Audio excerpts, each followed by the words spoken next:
December 8, 1941. Imperial Japanese Navy Headquarters, Tokyo.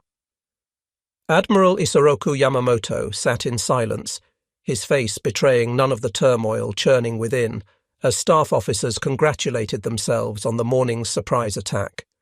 Through the window he could see officers celebrating what they believed was a decisive victory. Yet Yamamoto, one of the few Japanese leaders who truly understood American industrial capacity, felt only dread. He had lived in America. He had walked through Detroit's automobile factories. He had seen Texas oil fields stretching to the horizon.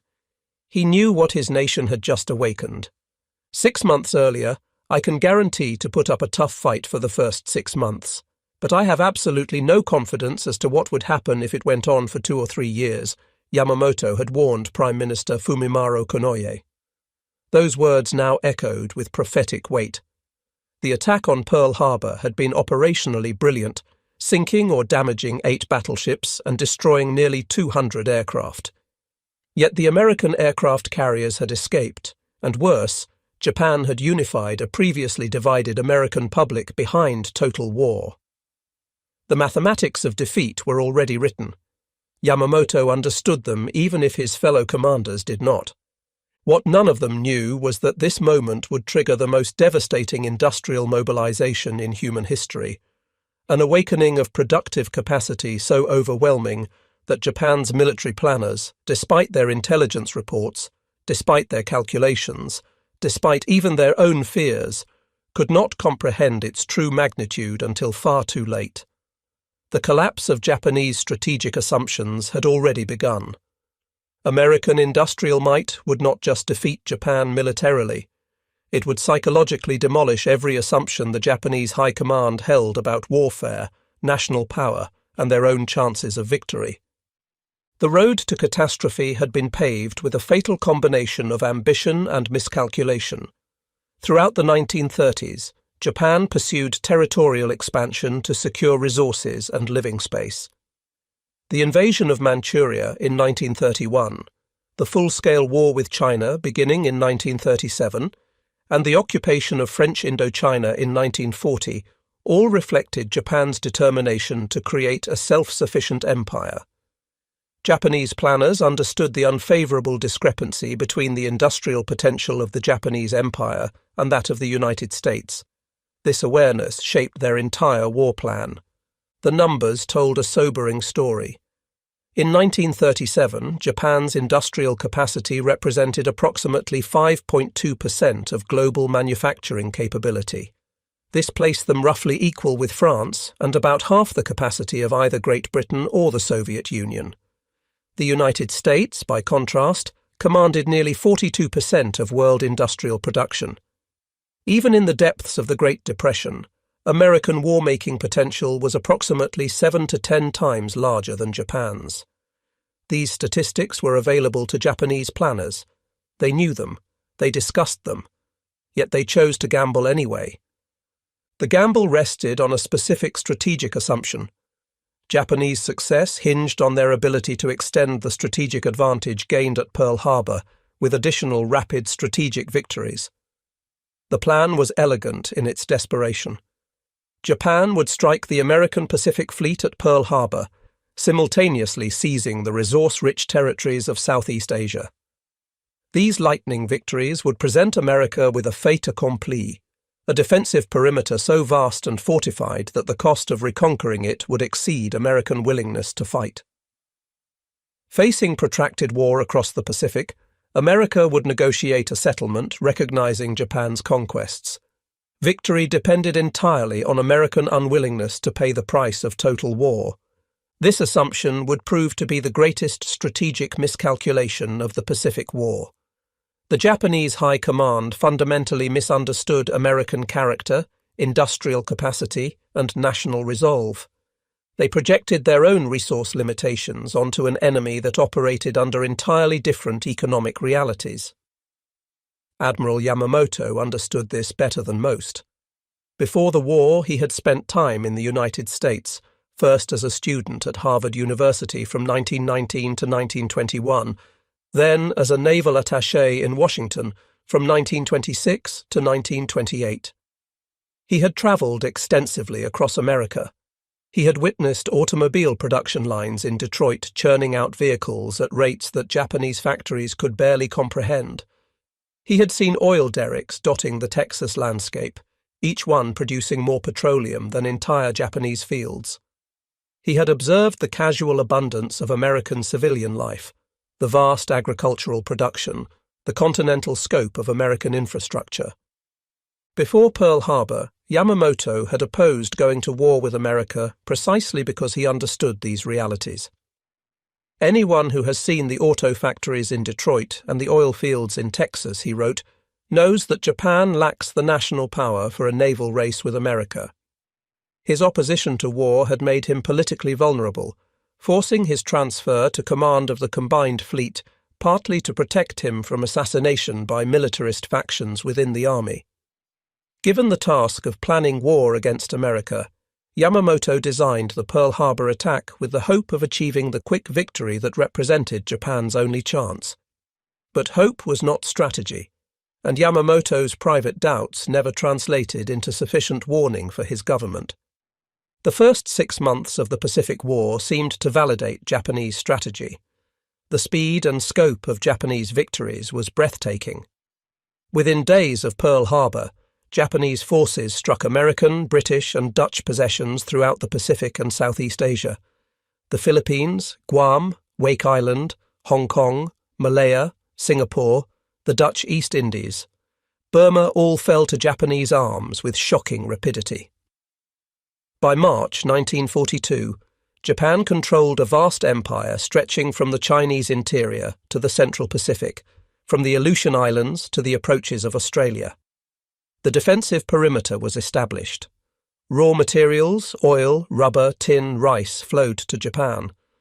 The war seemed to be proceeding according to plan. These victories created dangerous overconfidence among Japanese military leaders. The ease of conquest, the weakness of Allied resistance, and the apparent vindication of their strategy led many to believe that American industrial might had been overstated. Imperial General Headquarters in Tokyo began planning for even more ambitious operations, convinced that America lacked the will to fight back effectively. Yet even during this period of triumph, warning signs appeared for those willing to see them. The Doolittle raid on April 18, 1942, though tactically insignificant, demonstrated American determination and capabilities that should have concerned Tokyo. 16 B-25 bombers, launched from the aircraft carrier USS Hornet 650 miles from Japan, struck Tokyo, Yokohama, and other cities. The damage was minimal, but the psychological impact was profound. Japanese territory had been violated. The sacred homeland had been bombed. The raid exposed Japan's vulnerability and prompted the decision to extend the defensive perimeter further eastward, ultimately leading to the Battle of Midway. The Battle of the Coral Sea in May 1942 provided another warning. Though tactically inconclusive, with both sides losing carriers, the strategic outcome favoured America. Japan's planned invasion of Port Moresby was abandoned. For the first time since Pearl Harbor, Japanese expansion had been checked. The battle demonstrated that American forces, even when outnumbered, could fight the Imperial Japanese Navy to a standstill. Then came Midway, June 4th through 7th, 1942. The battle that shattered Japanese naval supremacy and exposed the fatal flaws in their strategic calculations. Admiral Yamamoto had designed the Midway operation to lure the remaining American carriers into a decisive battle. Japanese intelligence believed that the carrier Yorktown, damaged at Coral Sea, was out of action. They estimated American carrier strength in the Pacific at 2 vessels. In reality, American shipyard workers at Pearl Harbor had performed near miraculous repairs, returning Yorktown to service in just 72 hours of round-the-clock work. 3 American carriers would face 4 Japanese carriers at Midway. More critically, American codebreakers had deciphered Japanese naval communications. Station Hypo at Pearl Harbor, led by Commander Joseph Rochefort, had broken enough of the Japanese JN-25 code to determine that AF, the target of Japan's planned operation, was Midway Atoll.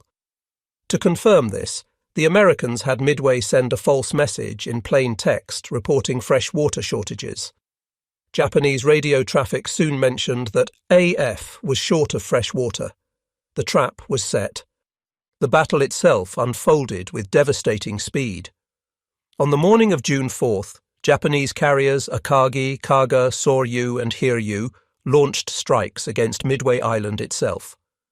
While their aircraft were away, American torpedo bombers from USS Enterprise, USS Hornet, and USS Yorktown attacked the Japanese fleet. The torpedo attacks were slaughtered, with 41 of 41 Devastator torpedo bombers shot down. But they drew Japanese fighters to low altitude and scattered the combat air patrol. This left the sky clear for American dive bombers. At approximately 10:22 a.m., Douglas SBD Dauntless dive bombers from Enterprise and Yorktown arrived simultaneously above the Japanese carriers.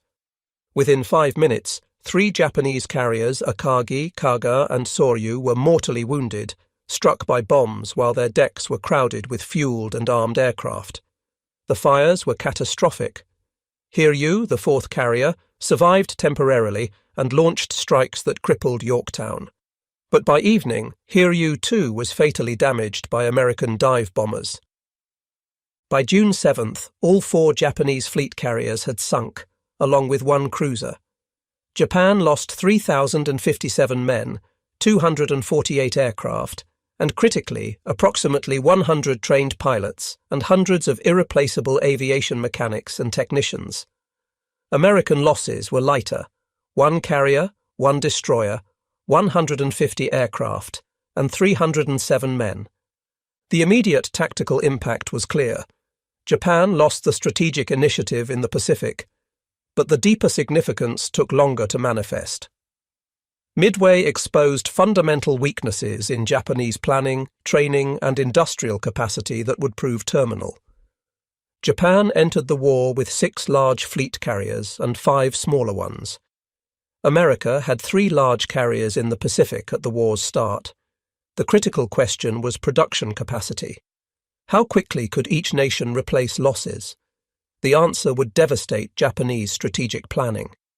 American industrial mobilization in World War II represented the greatest sustained economic effort in human history. President Franklin D. Roosevelt, speaking to Congress less than a month after Pearl Harbor, laid out production goals that seemed fantastic even to his own advisers. 60,000 aircraft in 1942, increasing to 125,000 in 1943. 120,000 tanks in the same period. 55,000 anti-aircraft guns. These targets were met and exceeded. The statistics were staggering. In the 3 years following Midway, Japanese shipyards constructed 6 aircraft carriers. In the same period, American shipyards delivered 17 Essex-class fleet carriers, 9 Independence-class light carriers, and dozens of escort carriers. The Essex-class carriers themselves represented an industrial achievement that Japanese planners could barely comprehend. The United States Navy initially ordered 32 Essex-class carriers. Although not all were completed before war's end, 24 were built and 14 saw combat service in World War II. Each displaced 30,000 tons, measured 870 feet in length, and carried more than 90 aircraft. At peak production, American shipyards were launching 1 Essex-class carrier approximately every 6 weeks. In 1944 alone, American factories produced more aircraft than Japan built during the entire war period from 1939 to 1945. America produced approximately 297,000 aircraft during the war. Japan produced approximately 76,000. American shipyards delivered more tonnage in the first 4.5 months of 1943 than Japan launched in 7 years. The Ford Motor Company's Willow Run plant outside Detroit produced 1 B-24 Liberator bomber every 63 minutes at peak production. The numbers extended across every category of military production. American factories built 86,000 tanks compared to Japan's approximately 2,000 medium and heavy tanks. America produced 2 million trucks. Japan managed approximately 165,000. In artillery pieces, small arms, ammunition, and every other category of war materiel, American production exceeded Japanese output by factors of 5 to 20. Japanese military planners had access to much of this information through intelligence reports, neutral country sources, and simple observation of equipment appearing in combat. Yet the numbers created cognitive dissonance that prevented proper strategic adjustment. The figures were so overwhelming that accepting them meant accepting inevitable defeat.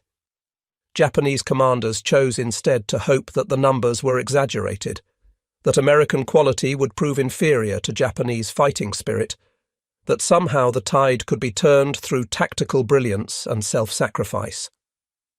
Admiral Yamamoto never suffered these delusions. His understanding of American power only deepened as the war progressed. Historians debate whether Yamamoto actually spoke the famous words attributed to him after Pearl Harbor. "I fear all we have done is to awaken a sleeping giant and fill him with a terrible resolve." No written record of this exact quotation exists. The line appeared first in the 1970 film Tora, Tora, Tora. But whether Yamamoto spoke those precise words or not, the sentiment accurately reflected his documented views. What Yamamoto definitely did write in a letter on January 9, 1942, was this: "A military man can scarcely pride himself on having smitten a sleeping enemy. It is more a matter of shame, simply, for the one smitten." He understood that defeating an unprepared enemy proved nothing about relative strength. The true test would come when America fully mobilized its industrial might. That mobilization gathered momentum throughout 1942 and reached full force by 1943. The industrial statistics translated into operational reality across every Pacific battlefield. At Guadalcanal, from August 1942 through February 1943, American forces demonstrated their ability to sustain combat operations across vast oceanic distances.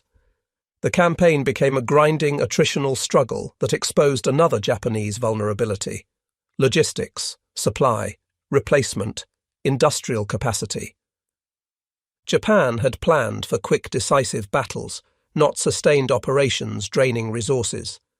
The Japanese merchant fleet, essential for supplying far-flung garrisons, steadily eroded under American submarine attack. Japanese merchant ship production never matched losses. In 1943, American submarines sank more Japanese tonnage than Japanese shipyards launched. By 1944, Japan's merchant marine was in terminal decline, unable to supply captured territories or transport resources back to the home islands. Oil from the Dutch East Indies, the resource Japan had gone to war to secure, increasingly remained undelivered as tankers fell victim to American torpedoes. Japanese aircraft production illustrated similar patterns. While American factories churned out newer, better designs in massive quantities, Japanese production stagnated both in numbers and technology. The Mitsubishi A6M0 fighter, brilliant when introduced in 1940, remained in frontline service throughout the war with only minor modifications. American fighters progressed from the adequate F-4F Wildcat to the superior F-6F, Hellcat to the exceptional F-4U Corsair, each iteration outperforming its predecessor. By 1943, American fighters were demonstrably better than Japanese designs, and they appeared in numbers that overwhelmed Japanese air units.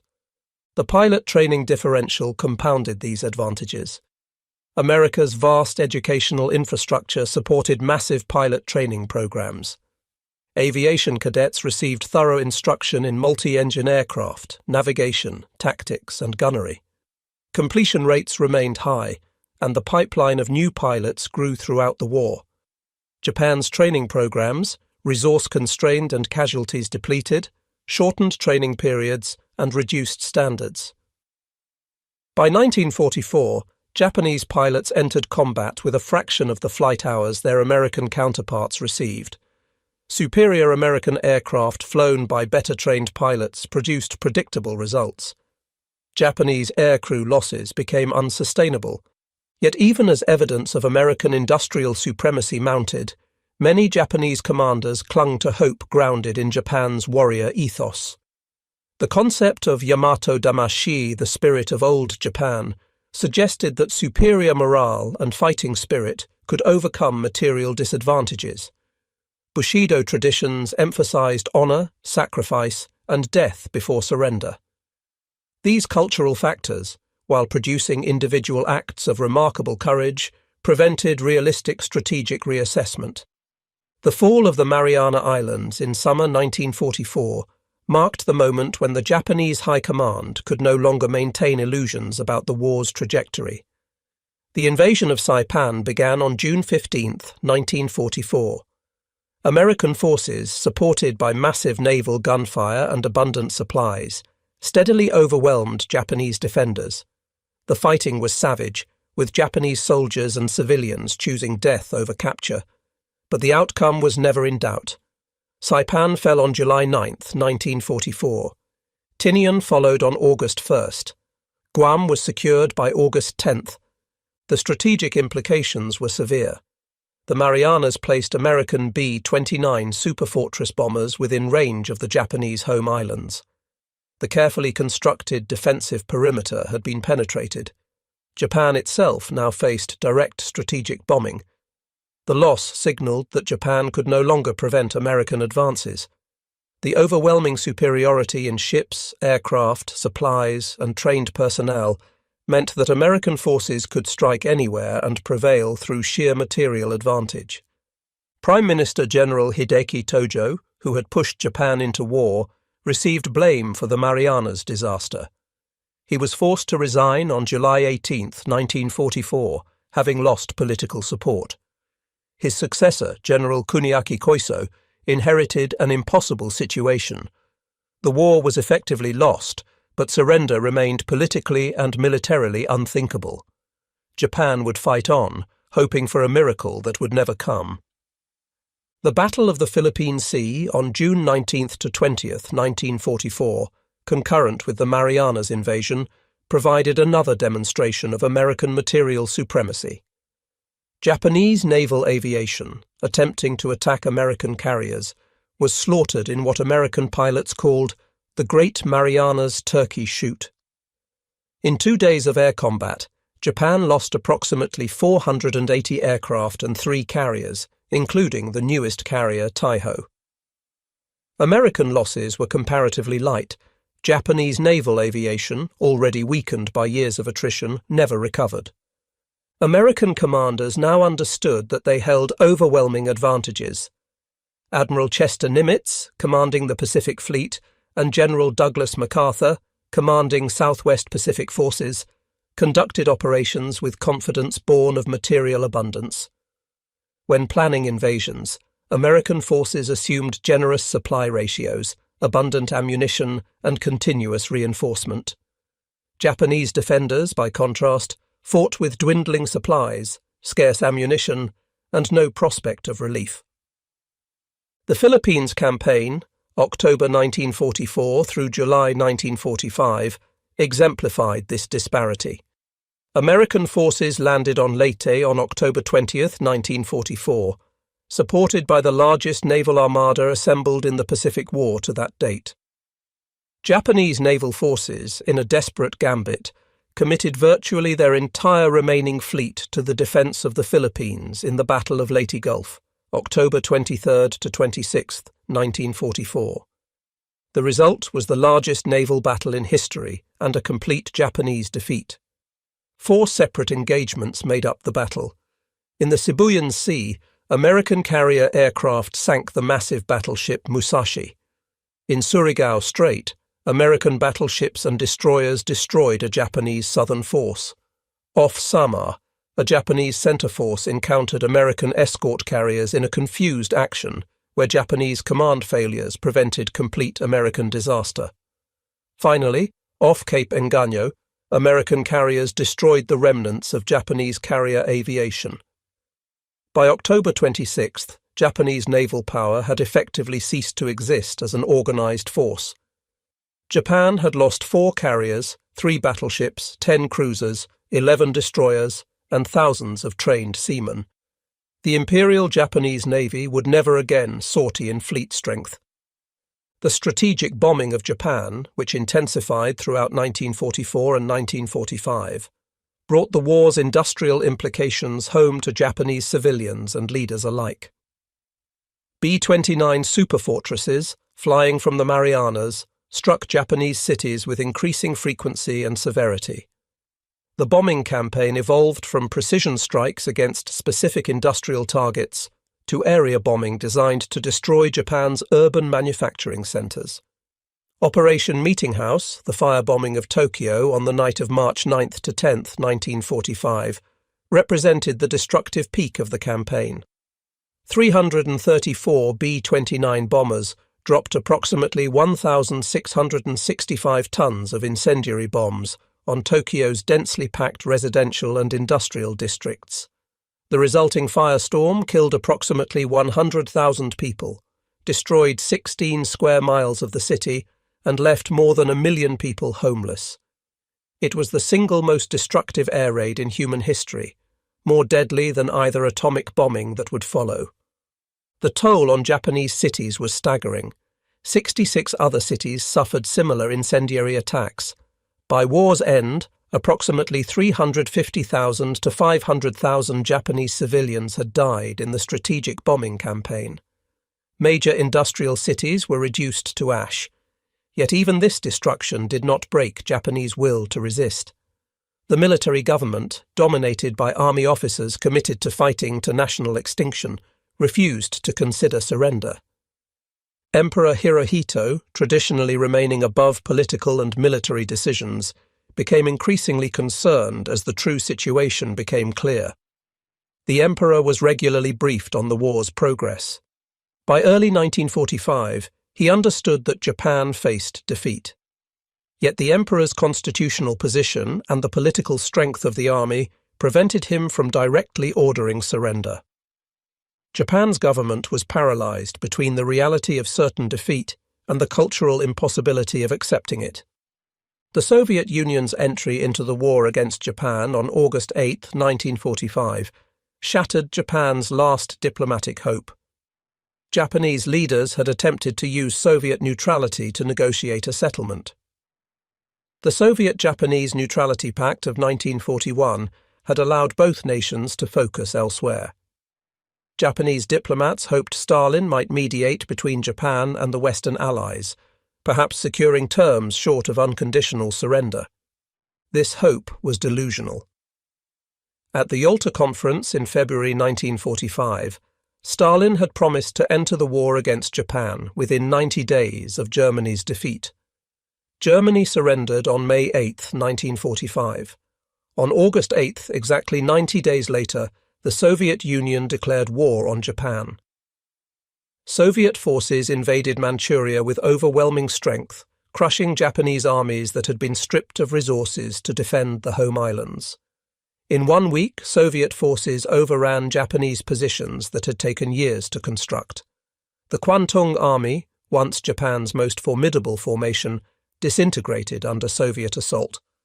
The Soviet invasion meant Japan now faced enemies on all fronts with no prospect of diplomatic escape. Yet even this catastrophe did not immediately produce surrender. The Japanese government, particularly the army leadership, proposed continuing the war through national suicide, inflicting such casualties on American invasion forces that favourable peace terms might still be secured. This fantasy persisted even after atomic bombs destroyed Hiroshima on August 6 and Nagasaki on August 9th. The bombs killed approximately 130,000 people initially, with tens of thousands dying later from radiation effects. Yet within Japan's military government, army hardliners argued that surrender remained dishonourable. Only Emperor Hirohito's personal intervention, breaking with constitutional precedent, forced Japan's capitulation. On August 15, 1945, The emperor's recorded voice broadcast surrender to the Japanese people. It was the first time most Japanese had heard their emperor speak. His words carefully avoided the term surrender, instead announcing that the war situation has developed not necessarily to Japan's advantage. The announcement stunned a population that had been told Japan was winning. The reality of defeat, suddenly acknowledged, shattered the propaganda that had sustained Japanese morale. General Douglas MacArthur, appointed Supreme Commander for the Allied powers, oversaw Japan's occupation and reconstruction. The occupation exposed Japanese people directly to American material abundance and organizational efficiency. American soldiers arrived with equipment, supplies, and resources that Japanese civilians had never imagined existed. For Japanese military leaders, post-war interrogation and war crimes trials forced painful acknowledgement of their failures. Former Prime Minister Hideki Tojo, on trial for war crimes, was forced to admit that Japan had underestimated American industrial capacity. "We did not adequately understand the American potential," he testified. This represented extraordinary admission from a man who had led Japan into war. Post-war interrogations of Japanese military personnel revealed systematic failures in understanding American military capabilities beyond simple production statistics. Japanese planners had failed to grasp American logistics capabilities, the ability to project power across vast oceanic distances while maintaining adequate supply. They had underestimated American technological innovation. Most critically, they had failed to understand that American military doctrine emphasized material advantage rather than warrior spirit. Vice Admiral Chuichi Nagumo, who had commanded the carrier striking force at Pearl Harbor and Midway, died by suicide during the Battle of Saipan in July 1944. But his staff officers survived to testify about Japanese planning assumptions. They acknowledged that Japanese intelligence had provided accurate information about American industrial production. The failure was not intelligence gathering but strategic assessment. Japanese commanders had known the numbers but refused to accept their implications. Post-war analysis by both Japanese and American historians identified the core of Japan's strategic failure. Japan had gambled on a short war because Japanese leaders understood they could not win a long one. But the gamble rested on assumptions about American psychology that proved completely wrong. Japanese planners believed Americans were soft, decadent, divided, and unwilling to endure hardship. Pearl Harbor would shock them into accepting Japanese hegemony in Asia. Instead, Pearl Harbor unified American society behind total war. The attack transformed American industrial might from potential to kinetic. Roosevelt's production goals, which had seemed fantastic in December 1941, were met and exceeded because American industry, labor, and agriculture fully mobilized. Women entered factories in massive numbers. Agricultural productivity increased through mechanization. Raw material extraction expanded dramatically. The American economy grew at 15% annually throughout the war years, while simultaneously supporting military production, civilian consumption, and massive aid to allied nations. The contrast with Japan was stark. Japan's economy, far smaller to begin with, faced crippling constraints. American submarine warfare devastated Japan's merchant fleet, cutting off resources from conquered territories. Strategic bombing destroyed urban manufacturing. The blockade reduced Japanese industrial output through raw material shortages. By 1945, Japanese aircraft production had declined to approximately 150 aircraft per month. American production exceeded 8,000 monthly. Japanese soldiers faced ammunition shortages, while American forces had ammunition to waste. Japanese civilians starved while American servicemen ate abundantly. Several former Japanese officers, in memoirs and interviews decades after the war, offered frank assessments of their strategic failures. Admiral Soemu Toyoda, last commander of the combined fleet, wrote in his 1950 memoirs that Japan had fought a war it could not win from the beginning. "We understood American material superiority intellectually. but we did not grasp its implications emotionally. We believed spirit could overcome matter. This was our fundamental error. Mitsumasa Yonai, who served as Prime Minister and Navy Minister at various times during the war, told interrogators in 1945 that Japanese naval officers had warned civilian leaders that war with America was unwinnable. These warnings were ignored by army leaders who controlled government policy. Saburo Sakai, Japan's leading surviving fighter ace with 64 confirmed victories, wrote extensively after the war about the declining quality of Japanese pilots and aircraft as the conflict progressed. In his autobiography Samurai, published in 1957, Sakai described watching newly trained pilots deployed to combat with minimal flight hours. They were slaughtered. They never had a chance. By 1944, we veteran pilots knew we were losing. We could see the quality of American aircraft improving while ours stagnated. We could see the numbers of American planes increasing while ours declined. But we kept fighting because we had no choice. The industrial statistics that documented Japan's defeat were compiled after the war by the United States Strategic Bombing Survey. The final accounting was stark. America produced approximately 2/3 of all Allied military equipment during the war. American factories had built more than 5,000 ships. American shipyards replaced all Allied shipping sunk by Axis forces and then built additional capacity beyond pre-war tonnage. Japanese production, by comparison, had proven utterly inadequate. Japan built 6 carriers after Midway. America built 122 carriers of all types. Japan produced 76,000 aircraft total. America produced nearly 300,000. Japan built approximately 165,000 trucks. America built 2 million. In steel production, oil refining, aluminum fabrication, electronics, and every other category of industrial output, American production exceeded Japanese capacity by factors of 10 to 20. The human cost of Japan's miscalculation was staggering.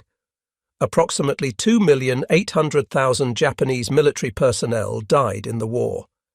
Between 500,000 and 1 million Japanese civilians died from bombing, starvation, and war-related causes.